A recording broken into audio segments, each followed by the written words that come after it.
नमस्कार जोहार। मैं हूं अभय कुमार। आप देख रहे हैं झारखंड पंचायत चुनाव समाचार।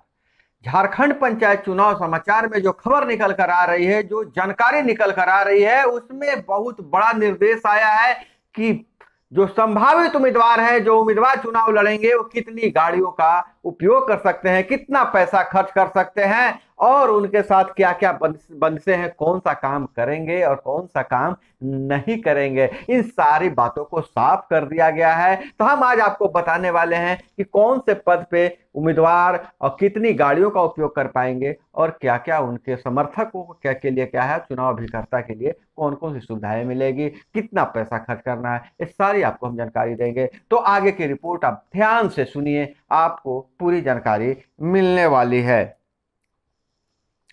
पंचायत चुनाव में मुखिया पद के प्रत्याशी अधिकतम 2 वाहनों का इस्तेमाल चुनाव प्रचार में कर सकेंगे। मतदान के दिन भी वे इतने ही वाहनों का उपयोग कर सकेंगे। वहीं ग्राम पंचायत के सदस्य के प्रत्याशियों को वाहन इस्तेमाल की अनुमति प्रचार के लिए नहीं दी जाएगी। राज्य निर्वाचन आयोग ने मई माह में होने वाले त्रिस्तरीय पंचायत चुनाव में विभिन्न पदों के प्रत्याशियों द्वारा इस्तेमाल में लाए जाने वाले अधिकतम वाहनों की संख्या तय कर दी है। प्रत्याशियों को चुनाव प्रचार के लिए वाहनों के इस्तेमाल की अनुमति संबंधित निर्वाची पदाधिकारी से अनिवार्य रूप से लेनी होगी। ग्राम पंचायत के प्रादेशिक निर्वाचन क्षेत्रों के सदस्य पद के प्रत्याशी अपने निर्वाचन क्षेत्र में किसी भी प्रकार के मैकेनाइज्ड वाहन द्वारा चुनाव प्रचार करने के लिए अधिकृत नहीं होंगे और न ही इस पद के प्रत्याशी मतदान के दिन किसी प्रकार के वाहन का उपयोग कर पाएंगे। यह है ग्राम पंचायत सदस्य के पदों के लिए। और वहीं ग्राम पंचायत के मुखिया पद के प्रत्याशी अपने निर्वाचन क्षेत्र में चुनाव प्रचार तथा मतदान के दिन भ्रमण के लिए मात्र 2 वाहनों का ही उपयोग कर सकेंगे। इसी तरह पंचायत समिति के क्षेत्रीय निर्वाचन क्षेत्रों के सदस्य पद के प्रत्याशी चुनाव प्रचार तथा मतदान के दिन भ्रमण हेतु मात्र 2 वाहनों का ही उपयोग कर सकेंगे। जिला परिषद के क्षेत्रीय निर्वाचन क्षेत्रों के सदस्य पद के प्रत्याशी अपने चुनाव प्रचार तथा मतदान के दिन भ्रमण हेतु अपने निर्वाचन क्षेत्र में अधिकतम 4 वाहनों का उपयोग कर सकेंगे। चुनाव प्रचार में वाहनों के उपयोग हेतु प्रत्याशियों को उस निर्वाचन क्षेत्र के निर्वाची पदाधिकारी से अनुमति प्राप्त करनी होगी।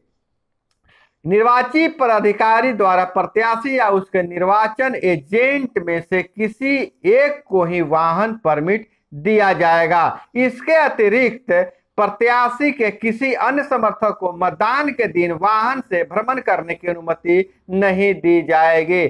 साथ ही सभी प्रत्याशियों को निर्वाची पदाधिकारी द्वारा निर्गत अनुमति आदेश की प्रति वाहन के ऐसे भाग पर अनिवार्य रूप से चिपकाना होगा जो लोगों को आसानी से दिख सके।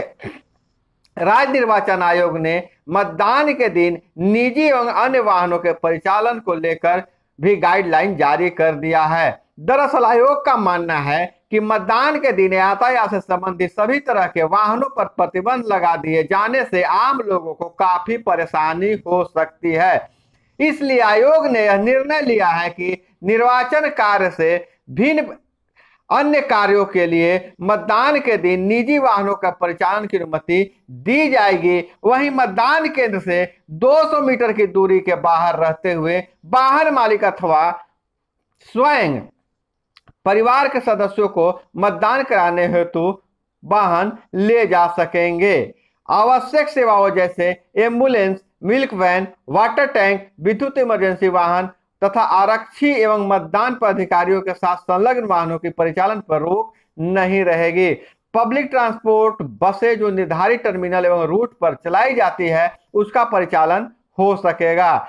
टैक्सी, 3 पहिया वाहन, रिक्शा आदि जिनसे रेलवे स्टेशन, बस स्टैंड, हवाई अड्डा, अस्पताल आदि की यात्रा की जा रही हो पर प्रतिबंध नहीं रहेगा।